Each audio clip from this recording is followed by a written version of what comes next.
संजीव बालियान। नमस्कार, प्रभात साक्षी news network पर आप सभी का स्वागत है। 11 अप्रैल को जब पहले चरण का मतदान होगा, उसमें जो संसदीय सीटें हैं उसमें मुजफ्फरनगर की जो सीट है वो बड़ी हॉट सीट मानी जा रही है, क्योंकि दो बड़े जाट नेताओं का दिलचस्प मुकाबला है इस सीट पर। बीजेपी से हैं डॉक्टर संजीव बालियान, जो कि पूर्व केंद्रीय मंत्री भी हैं, और ये जो चुनाव है, अभी मैं देख रहा था आपकी सभा भी, तो आप लोगों ने भी इसको नामदार वर्सेस कामदार बना दिया है इस चुनाव को। कितनी बड़ी चुनौती देखते हैं आपके सामने जो प्रतिद्वंदी हैं महागठबंधन के? मैंने गलत तो नहीं बोला। मैं एक आम किसान परिवार से हूँ, 5 साल से यहाँ सांसद हूँ, इनके बीच रहता हूँ, सबके सुख दुख में हूँ। दिल्ली नहीं जाता साहब, संसद के सत्र के अलावा कभी आप मुझे दिल्ली नहीं पाएंगे। यहीं सबके सुख दुख में रहता हूँ। एक आम किसान, मेरे ना बाप ना दादा कभी कुछ रहे, तो मैं काम से आगे बढ़ा हूँ। उनके पिताजी पूर्व प्रधानमंत्री हैं, बाहर से आए। मेरे लोकसभा क्षेत्र में 1000 गाँव हैं। अगर वो 50 गाँव के नाम बताते,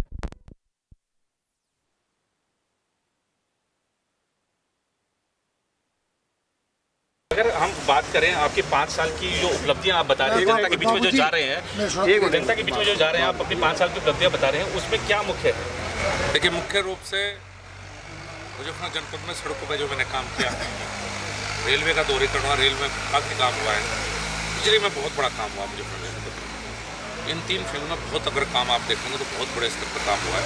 करीब 10,000 करोड़ रुपये केंद्र सरकार से डायरेक्ट एक डिस्ट्रिक्ट के लिए आया। और कानून व्यवस्था तो मुद्दा ही जो बेहतर हुई है। हमारे विरोधी भी कहते हैं हाँ कानून व्यवस्था, वे कुछ बेहतर कहते हैं, मैं कहता हूँ खूब बेहतर हुई। फर्क कितना है? तो मुख्य मुद्दे जनता के बीच में उपलब्धता, विकास कार्य, प्रधानमंत्री नरेंद्र मोदी की छवि, यही मुद्दे हैं मेरे लिए। 2014 का चुनाव हमने देखा था किस तनावपूर्ण माहौल में था, खासतौर पर मुजफ्फरनगर में। अभी आप क्या महसूस करते हैं, उस तनाव को आप कितना कम कर पाए हैं? खासतौर पे जो सांप्रदायिक विभाजन आ गया था उसको कितना आप पाट पाए हैं? उसको तनाव बिल्कुल समाप्त है। कानून अपना कार्य करता है। दोषी जेल में, निर्दोष बाहर। कानून के सामने ना कोई जाति ना धर्म, अपराधी अपराधी है। तो सब कुछ शांत है, कहीं कोई तनाव नहीं है, खाई पड़ चुकी है।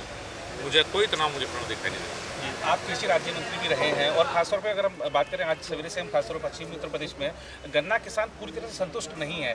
क्या अभी बीजेपी कैराना उपचुनाव से कुछ सबक लिया है, कुछ और करने जा रहे हैं? ये बात बिल्कुल ठीक है, मैं आपकी बात से सहमत हूँ। गन्ना किसान के लिए वो उतना नहीं हो पाया जितना होना चाहिए था। प्रयास खूब हुए, बहुत लेट तक शुगर मिल चली। इंटरनेशनल मार्केट में चीनी के दाम कम होने के कारण पेमेंट की समस्या है निश्चित रूप से। मेरा लगातार प्रयास रहा कि सरकार इसकी जिम्मेदारी ले। आज तक चूँकि कानून शुगर कैन एक्ट 1968 में लिखा हुआ है कि 14 दिन में गन्ने का पेमेंट होना चाहिए, कोई सरकार इसे लागू नहीं कर पाई। मैं अपनी सरकार में भी लड़ता हूँ, और मेरी लड़ाई है कि कानून है, इस कानून को सरकार को जिम्मेदारी लेनी पड़ेगी। एक लड़ता हूँ मैं किसानों के लिए हमेशा। अभी तक इस बात में हम विजय प्राप्त नहीं कर पाए, लेकिन मेरा काम लड़ना है अपने क्षेत्र की जनता के लिए। दोबारा चुनाव जीते तो क्या संकल्प है, क्या अपने क्षेत्र के लिए और करने के इरादे हैं? 2-3 काम बड़े बचे हुए हैं। एक तो सरकारी मेडिकल कॉलेज मुजफ्फरनगर में केंद्र सरकार से पास हो चुका है, ज़मीन अभी नहीं मिली है। अगर जनता ने दोबारा मौका दिया तो चिकित्सा सुविधा की यहाँ कमी है मेरे जनपद में। हमें मेरठ या दिल्ली जाना पड़ता है। एक अच्छा मेडिकल कॉलेज की स्थापना यहाँ पे हो। RRTS rapid transit system Meerut तक आ चुका है, दिल्ली मेरठ। मेरी कोशिश रहेगी मुजफ्फर तक आए, जिससे मुजफ्फरनगर की जनता मात्र 1 से सवा घंटे में दिल्ली पहुंच सके। पश्चिम उत्तर प्रदेश में हाईकोर्ट की बेंच की लड़ाई में 5 साल से लड़ रहा हूं। मेरी कोशिश है लड़ाई पूरी हो। जनसंख्या नियंत्रण पर मैंने 1 साल पहले काम शुरू किया, प्राइवेट मेंबर बिल भी लाया।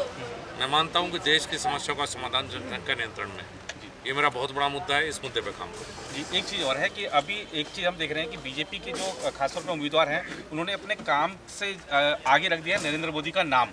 तो अब आपको लगता है कि जो नेतृत्व का मुद्दा आगे करके ही चुनाव जीता जा सकता है? नहीं, मैंने काम भी बताया, साहब मैं काम भी करता हूँ। मोदी जी का नाम तो है, क्योंकि उनका आशीर्वाद न होता इतने काम कहाँ से करता। लेकिन मैं अपने काम बताता हूँ, मैं अपने काम के आधार पर वोट मांगता हूँ, सिर्फ नाम के आधार पर नहीं, काम के आधार पर। काम के आधार पर। और जो कांग्रेस ने 12,000 रुपये की योजना घोषित की है, आपको लगता है कि कुछ नुकसान होगा उससे बीजेपी? वो फर्जी योजना है, सबको पता है। कांग्रेस 60 साल राज किया इस देश में, क्या कांग्रेस ने हालात किए इस देश के, वो सबको पता है।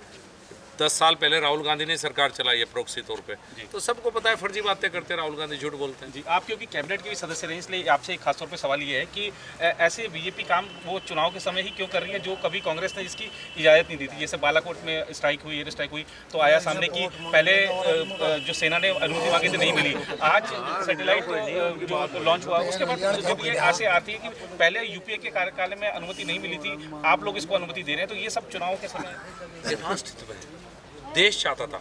जब हमारे 47 शहीद हुए जवान, तो देश चाहता था कि बदला हो, और देश की भावना इतनी बड़ी थी और हमें जवाब देना था। हम अपने सैनिकों को ऐसे शहीद नहीं करवा सकते, एक के बदले 10 ये होना चाहिए था, और जो हुआ बहुत उचित हुआ। मैं भी संतुष्ट हूँ, जनता भी संतुष्ट।